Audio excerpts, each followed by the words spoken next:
the space formerly occupied by Marstons. And the Black Student Union calls an emergency town hall meeting in response to the Lambda Chi Alpha member who was photographed in blackface. And later, Cal Poly students met the candidates running for ASI positions this week. Broadcasting from Swanson Studios, you're watching Mustang News.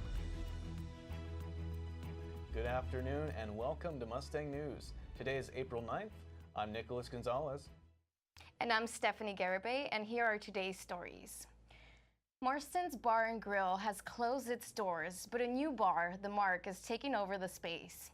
Reporter Lauren Plum got a sneak peek into the new establishment. In the early hours of April 1st, Marston's Bar and Grill in downtown San Luis Obispo had its final last call ever.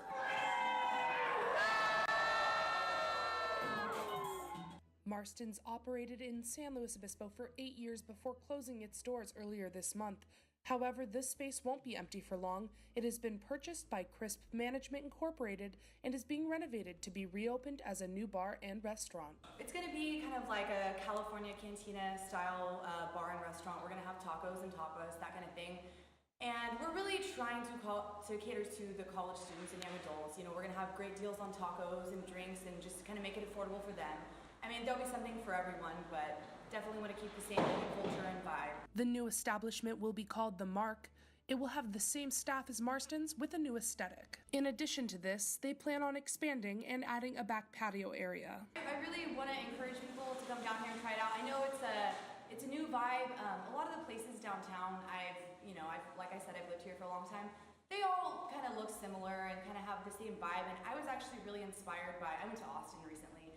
And everything is so trendy and vibrant, and there's a lot of cute taco places. It's kind of where I got the idea of just tacos. It's going to be a little bit different than the places downtown, but I think that people will be into it. Lauren Plum, Mustang News. They are hoping to open by Cinco de Mayo, but that date is subject to change.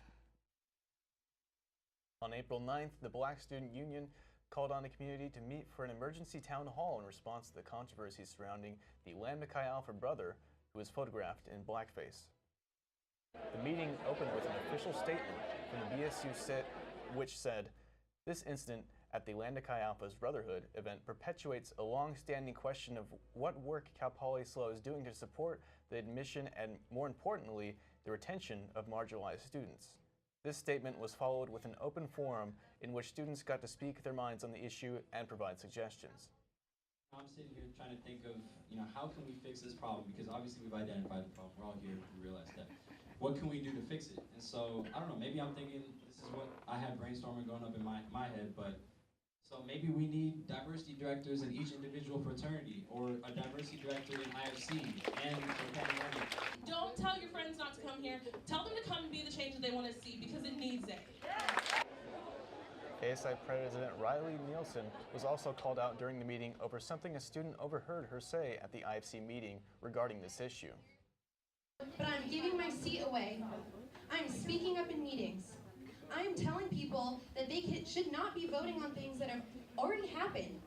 If I resign, then who knows who's going to be ASI president and who knows what they're going to do. We will have more on this ongoing story as it continues. With student government elections approaching, Media Day gave running candidates a chance to introduce themselves. Candidates running for student body government were given the opportunity to voice their platform to fellow students during Media Day on Wednesday. This event was set in place to make sure that all candidates start off active campaigning on a positive note and everyone starts on an even playing field. ASI presidential candidates George Will and Jasmine Fashami took this opportunity to talk about the current racial issues surrounding Cal Poly. We've had a long week at Cal Poly, and there's many wounds to be healed. And the only way we can get there is if we all come together. I think that a lot of us come from very diverse backgrounds, which is amazing. Me included. I am a woman, I am Persian, and I'm actually a first-generation immigrant. I just moved to the United States a few years ago. Other ASI board candidates also voiced their concern on what actions need to be taken to confront these issues. Definitely making sure that there's awareness on campus. There's definitely been a lack of efforts by the administration to try and educate individuals, make sure that students know, what are these things that they shouldn't be doing? What are these things that students shouldn't be saying? Stephanie Garibay, Mustang News. We'll be right back after this break. Well, Thomas, you've got prediabetes. But with more exercise and a change in diet, it can be reversed. I've tried exercising. It just makes me hungry for bacon. I love bacon too. And who really likes to exercise? Not me. Me neither. Nobody. So we're good? What? Oh, you still have prediabetes. Big time.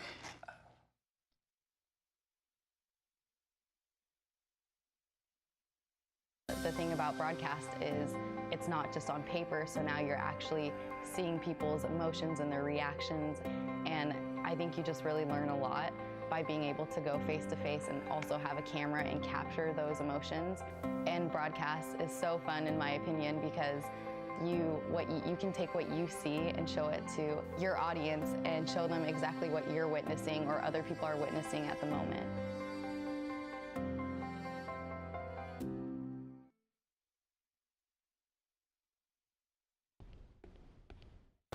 Can I tell you a cat joke? Just kidding. Why did the girl ask the mushroom to dance? Because he was a fun guy. What do you call a pig that knows karate? Pork chop. So how does a tissue dance? Put a little boogie on it.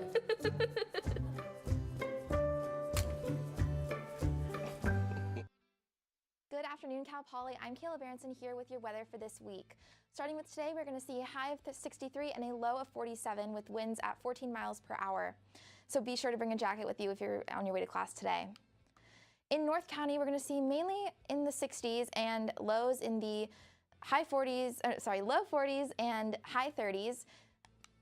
On to our beaches, we have a high of 63, a low of 45 in Cayucos, a high of 60 and a low of 46 in Morro Bay, a high of 63, a low of 46 in Avila, a high of 60 and a low of 46 in Pismo, and a high of 62 and a low of 47 in Oceano. So maybe not the best day to go to the beach to tan, but it would be nice to watch the sunset, which will be happening at 7:33 p.m. tonight.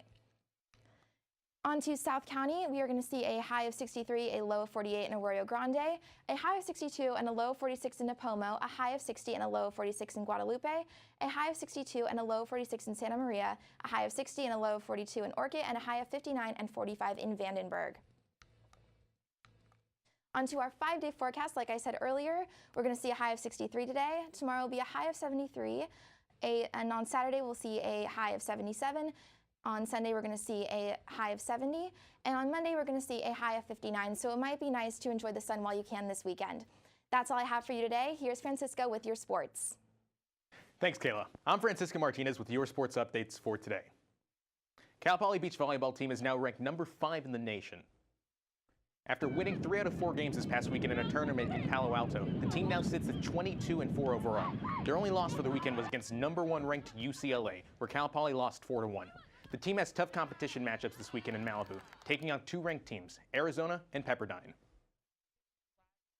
Week stretch as a team is really important. Just people taking care of their bodies. Todd today said in practice, each team as individuals and partners just needs to get that 2% better so that we do have the chance to go to Bama and maybe make a big upset and then make an impact when we're there. It's really amazing to be a part of. I don't think it's really hit any of us. We're just kind of taking it day by day, but we're really lucky to be a part of a program that's had such a turnaround, and to be able to have it be my senior year is pretty special. The team will travel to Malibu on Saturday to play Arizona at 9:15 and Pepperdine at 11:30 a.m. And the Cal Poly rugby team will compete in the first round of playoffs this upcoming weekend. The Cal Poly rugby team beat San Diego State University last weekend 29-22 to earn them the 16th seed in the bracket. The Cal Poly rugby team will be playing in the first round of the playoffs this Saturday against the number 1 seed, St. Mary's. The Mustangs played St. Mary's earlier in the season and fell short with a 36-17 loss.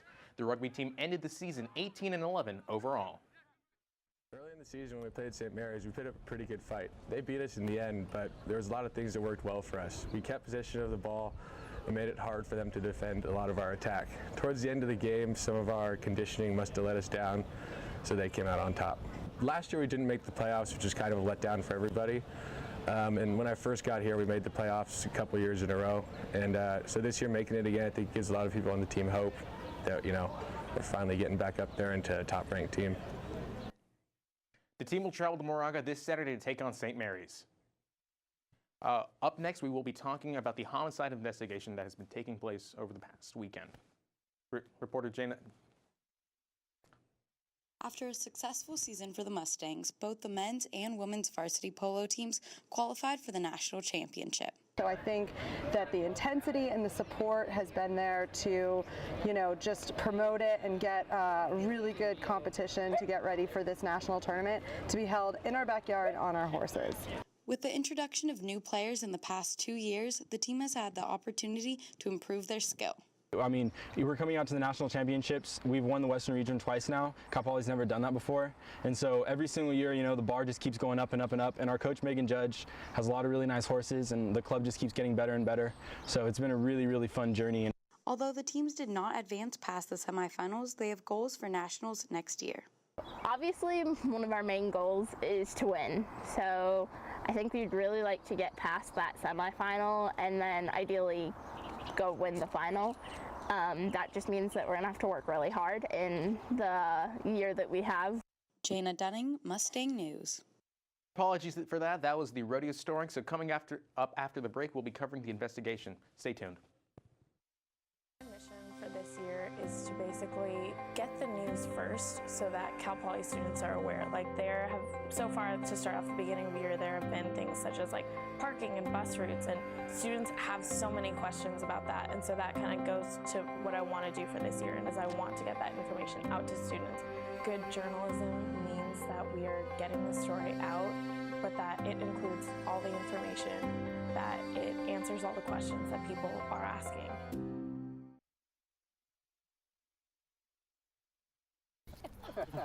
Maria, so how's work? It was fourth period biology. Our students just weren't getting how easily viruses spread. So Miss Bell and I had them role play a zombie virus outbreak. By the time they had all learned the lesson, all the living were dead.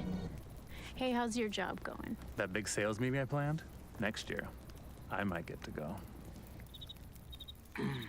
Cool. The San Luis Obispo Police Department are still investigating the homicide of SLO County resident Kristen Marty, who first went missing in January. Reporter Tabitha Gordillo has the story. On March 25th, the San Luis Obispo Police Department found Kristen Marty's body in Perfumo Canyon. Perfumo Canyon resident Susan Kozacek has been a witness to the investigation from her home on the hill. We got stopped by the police department, or the sheriff's department, and they said that they were conducting a search and that there would be canines and there would be police department throughout the whole hill on the way down, and to drive real careful. And so I was like, okay. And it was kind of, it was just kind of a little eerie to think that she was on this side of the canyon. Kozacek doesn't feel any less safe in her home. She only wishes she would have known about Marty's disappearance sooner so that she could have been more help to the investigation. The fact that it was back in January and I hadn't even known that the girl was missing, obviously wasn't good. I think that it should have been a little bit more publicized. I feel that maybe the police department didn't get on it quick enough, or they should have asked people up here maybe a little bit sooner, or even conducted a search a little bit sooner. But I don't know where the whole investigation is or when they found out their information. Tabitha Gordillo, Mustang News. That's all the news we have for you today. Thank you for joining us here on Mustang News. I'm Nicholas Gonzalez. And I'm Stephanie Garibay. Have a great weekend.